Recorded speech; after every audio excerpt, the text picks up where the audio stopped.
साहब जी जो कह दे वो कर जाओ।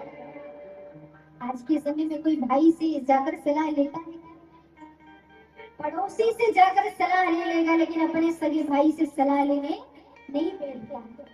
और नारद जी देख रहे हैं कि गृहस्थों में तो इतनी उलझने हैं, हर जगह लड़ाई झगड़े, थोड़ी थोड़ी जमीन जायदाद के लिए पुत्र पिता की हत्या तक कर दे रहा है। यहाँ तक कि जिस बेटी का विवाह हो रहा है, विवाह नहीं सौदा किया जा रहा है।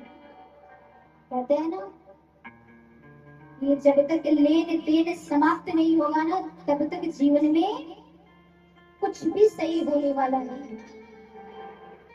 नारद जी देख रहे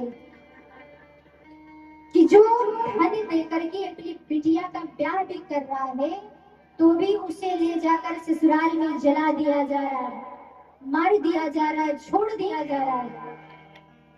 कई बार कहते हैं ना कि जब अब तो इस देश में ये लेन देन दहेज की प्रथा बहुत समाप्त हो गई है, लेकिन अभी भी कितने ऐसे हैं जो इसको समाप्त नहीं किए। ये दहेज प्रथा जो है ना, एक बड़ी बुरी चीज है। जब बेटी को आप किसी को सौंपते हो तो कहते हैं विवाह कर रहे हो, कभी सौदा नहीं करना चाहिए। ये क्या है? ये विवाह। एक वर और कन्या जब दोनों एक सुंदर से संबंध अगर जुड़ने जा रहे हैं, तो उसमें कहते हैं कभी भी सौदा मत करो, क्योंकि सौदा किया हुआ चीज टिकता ज्यादा दिन नहीं। अगर आप इतना भी सोचो कि हम पैसा दे रहे हैं, हमारी बेटी को ले जाएंगे तो हमारी बेटी सुखी रहेगी, तो कहते हैं ना, वो तब भी सुखी रहने वाली नहीं है। पैसा ले करके अगर बेटी को दे रहे हो तो भी वो सुखी रहने वाली नहीं है। बोलो, सुखी है क्या? अगर कोई पिता अगर दहेज देता है तो बेटी बड़ा अकड़ कर देती है।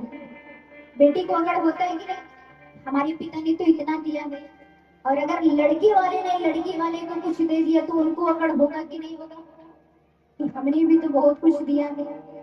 याद रखिए, फिर उनको भी घमंड होगा कि हमने कुछ दिया है तो लिया है, फिर हमारी मर्जी, हम चाहे जो करें इनकी बिटिया के साथ।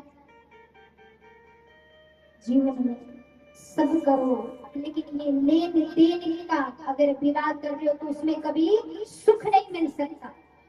उसमें कभी भी आप सोचो कि हमारी बेटी जीवन पर्यंत सुखी रहेगी, तो नहीं रहने वाली। अगर ऐसा रिश्ता भी हो रहा है तो कह दो हमको नहीं चाहिए। जिस रिश्ते की नींव ही अगर लेन देन से शुरू हो जाए, वो नींव मजबूत कैसे हो सकती है? बताइए, हो सकती है क्या? कभी नहीं हो सकती है। और आज कलयुग यही सब ज्यादा चल रहा है। कहते हैं ना कि अगर आप स्वयं ही अपने संतान को पैरों पर उनके खड़ा कर दोगे, तो कहते हैं कि फिर ये दहेज लेने देने की जरूरत ही नहीं पड़ेगी। उसको इतना मजबूत बना दो कि वो स्वयं कमाए, स्वयं सब कुछ कर सके। और आज कलयुग में ये सब कुछ नहीं हो रहा। कहते हैं ना कि हमारे आपके जीवन में थोड़ा सा दुख आ जाता है तो आप बहुत जल्दी घबरा जाते हो। याद रखिए, कहते हैं ना कि अगर सोना मैला हो जाए तो ज्यादा घबराना नहीं चाहिए। क्या करना चाहिए? जब सोना मैला हो जाए, गंदा हो जाए, तो तुरंत सोनार के पास जाओ, और जब सोनार के पास जाओगे तो तुरंत चमका करके वो नया करके आपको दे देगा। ठीक उसी प्रकार से ये जीवन भी हमारा, जब आप